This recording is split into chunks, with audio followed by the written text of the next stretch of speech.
My name is and I'm a breast cancer survivor now, starting the 21st year. I just saw a poster written breast camp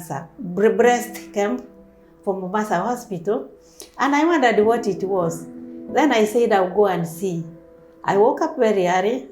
I was there by 7 a.m., but I was the seventh patient. So they tested my breasts and found that I had a small lump, a very tiny one. But they said I have to do mammogram. So I did mammogram in Mombasa Hospital, and they did FNA, and they found that I had no cancer. It was benign. And I was not alone who had benign lump. We were many. Then we were told to go home. We were very happy. We went chatting, enjoying ourselves, being happy that we don't have cancer. But then it didn't occur to me that that was final. I continued checking myself. And as I continued checking myself, I found that it was growing bigger and bigger. So I wondered what it was. By that time, there was a man who told my husband, who was diabetic, that there is a herbal clinic in Mombasa, Moi Avenue, where we could go and get treated. His diabetes could go, and my lump would be finished, would be eliminated. So we went there. I spent a lot of money. I spent about 20,000, but it just shrunk. It didn't go away. So I continued checking myself and found it was still now going bigger and bigger. So I went to see a doctor. I did a test and they said I had cancer. So I had to go to a surgeon. And when I went to the surgeon, that time they were not so much concerned with the cancer. So he just removed the lump. But when I was at the hospital, I told them it must be tested for cancer. And when they tested the lump, they found that it was malignant. Before I went to be tested, to be told the results, the doctor knew my husband and my daughter.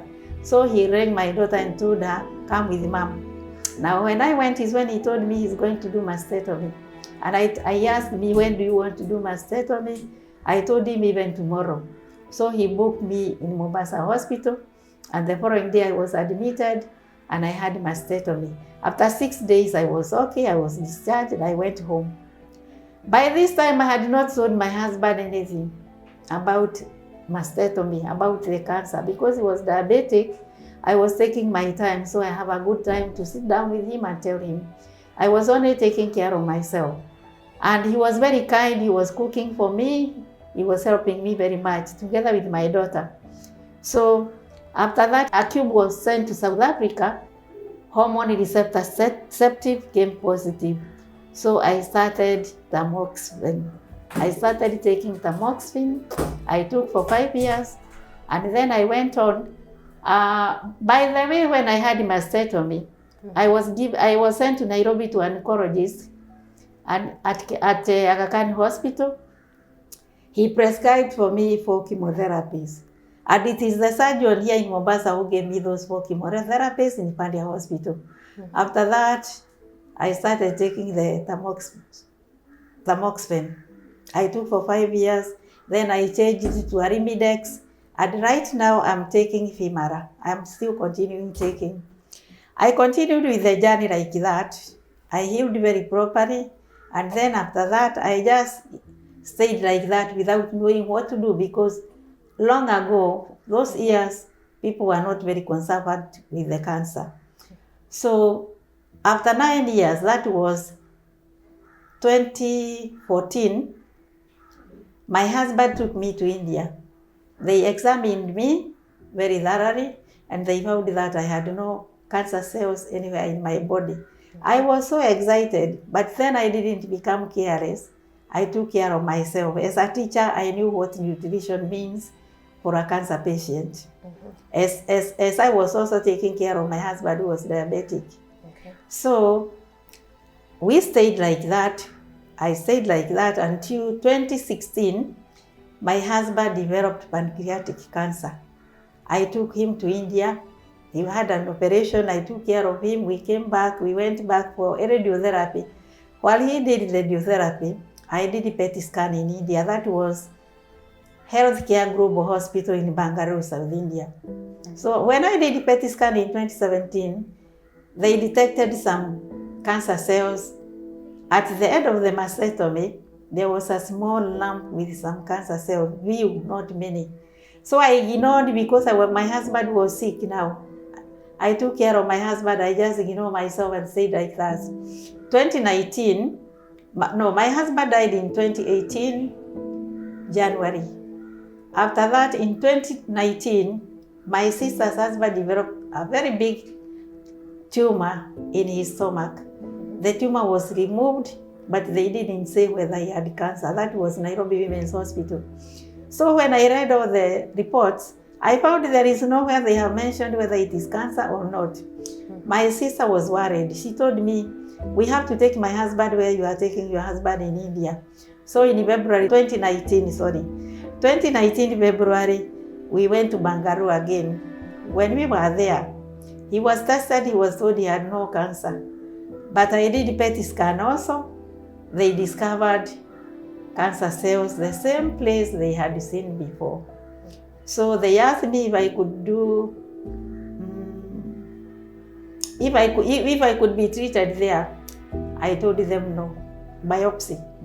I would do it in Kenya. When I came back to Nairobi, I went to Kijabi Hospital. They did FNA to the small lump, but it was also negative.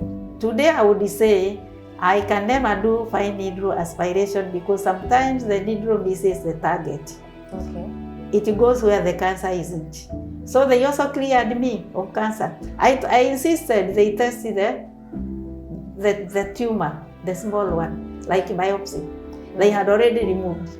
So I insisted they test. I was not admitted, they allowed me to go back. So I went back to Nairobi with my daughter. When I went for the results, it was positive, it was malignant. So I went to see an oncologist who comes to Mombasa Hospital, Dr. Vijay, and he's prescribed 25 radiotherapy sessions and 6 chemotherapy. So I started with the radiotherapy in Nairobi. I did it at MPSHA, Healthcare Global Cancer Care Kenya. The clinic belonging to those people in India. Yes. I did all of them there. And then I came back to Mombasa. I did my chemotherapy at Aga Khan Hospital. After that, I have stayed. Then 2022, I decided to go to Nairobi to do PET scan, Kenyatta Referral Hospital. Not Kenyatta Hospital, but Kenyatta University Teaching and Referral Hospital. So when I did PET scan, they discovered now there were some cells in the backbone. There were metastases. And I was put on Pabonix, another very expensive drug. I started taking it in May 2022 until now I'm taking it, but I have never felt any symptoms. No symptoms of backache or anything. I'm just normal. I do all my work. And I also do a lot of work in the church, even decorating weddings, decorating the church, and I don't feel anything. I'm just normal. So when I saw my oncologist, Dr. Vijay in Mombasa Hospital in December, he prescribed another PET scan. I'm waiting to go and do it either this January or March. What I would tell the people, when you are cleared of cancer, whether in India or wherever, don't just sit, do some tests. My story is a long one. If I ignored, maybe I would just discover. Right now I'm in stage 4 because it has spread. I'm termed as stage 4 breast cancer. Whether it goes to the bones or to the liver or wherever it goes, they still call it breast cancer because that's where it started. So right now I'm normal. I do all my work, but I take care. I take my drugs regularly. I do exercise, and I eat right. I drink right, and I have no problem with my digestion at all. I just live like anybody else. Even I don't think that I have got cancer. I'm just like anybody else, and I'm happy. Okay. Yeah. Did you have any side effects to the chemotherapy? Yes, a lot of it. Can you tell me about that? Bloating, diarrhea, and with my second chemotherapy, all my hair went off. When I went to wash my hairs, all of it came out. Sorry about that. But then later on it grew. Chemotherapy is not a very friendly treatment. With the second one, I felt I could die. My daughter had to rush me again to hospital at 11 p.m. All my body was aching. I was very uncomfortable, restless. I had to be taken to the hospital again at night. Chemotherapy is not good. It is the worst treatment in cancer. You feel you don't want to eat. You are bloated. You feel like vomiting. You don't vomit. You don't have any taste of anything for some time. You just eat because you have to eat. You don't even taste anything. And then also, sometimes you have got insomnia. You don't sleep. Even with my Pabonix, the one I take now, sometimes I may stay the whole night without sleeping till morning. I try to sleep, I cannot sleep. But then it happens that the following day, I'll sleep soundly. I'll sleep very well. Yeah. I'm still on the femara astrostome. They call it astrostome. That is the one I'm taking right now, every day, every month, every year. I'm on that. But with Pibonix 125, I take for 21 days, I rest 7 days, then I start another cycle. And I also take some supplements. I take laniferon for my blood. I also eat food rich in iron, but not red meat. Okay. Red meat I eat very rarely because sometimes you go, people have nyama choma, you feel like eating meat, but not always. In my house, I don't cook red meat unless I have a visitor. So that is what I do. I take care of what I eat, I take care of what I drink. For example, I don't use milk, I don't use sugar, I don't use fat, I don't use akina kimbo, cowboy. I use vegetable oil for cooking and I put a little. Okay. Yeah. So with the starch foods, I take a little, with a lot of vegetables. Okay. If it is like ugari, just around here. A small one. Okay. Then other vegetables, and maybe I may include some beans. Yeah. Okay. So how long did it take from the point you first had symptoms to when the diagnosis was made? I said it was discovered, it is a lump which was discovered in Mombasa hospital, and I was not feeling it at all. That's where the journey started. Okay. Yes. But with this one, with the one they discovered in India in 2019, I could feel a small one because I do breast self-examination. But I was ignoring because of my husband. Okay. He was also sick. In Mombasa hospital, admitted out, sometimes in ICU, and he died there. I stayed with him for a whole month. In the hospital? Pancreatic cancer. Okay. And I would also say with the pancreatic cancer, it is incurable. But then the Indian hospital did not tell us. I was only told by our oncologist from Nairobi that it is incurable. But we spent 4 million on my husband. That's a lot of I took him to India 3 times. One time we stayed for 1.5 months while he was doing radiotherapy, 28 sessions. In India? Yes. We went 3 times. The last time they wanted to do cyberknife surgery. In India? Yes, after the chemotherapy, we came with the 18 chemotherapy he did at Mombasa hospital. After that, they told us to do CT scan. I sent them. Now they said they should go for PET scan surgery. We were shown by screen, a robot picks the lump and pulls it out, even if it is in the head. Okay. But there must be 5 doctors to do that. For the procedure? For the cyberknife surgery. So they wanted to do cyberknife surgery on my husband the last time we went, 2017. But then he was too weak and they did not do it. They told us to come back. And wait for them to come back to Kenya. They didn't do it because he was very weak. So we came back, hospital out. And pancreatic interfered with his diabetes. Before, he was not suffering from diabetes in any way. He was just normal, even when tested, because he was taking 1 tablet. And I was feeding him right. But then when he got pancreatic cancer, his diabetes became worse. And that is what happened. He died of organs failure. All his organs started failing in hospital while he was in ICU. Like the kidneys, and they couldn't do dialysis. He was too weak. That's how he died. Yeah. Sorry about that. It's okay. Even me, I'm not afraid of dying. I know one day I'm going to die. And only God will say, go.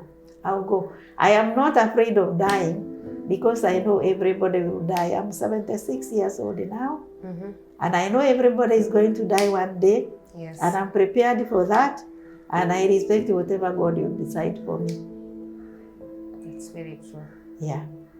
Did you have any information about cancer when what your husband? I came to know more about cancer because we have got a group known as Breast Cancer Survivors Course, BRECASCO. We meet once a month in Aga Khan Hospital. They give us a hall.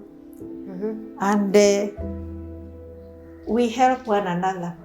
You tell me your story. I know I'm even better than you, so I stop worrying.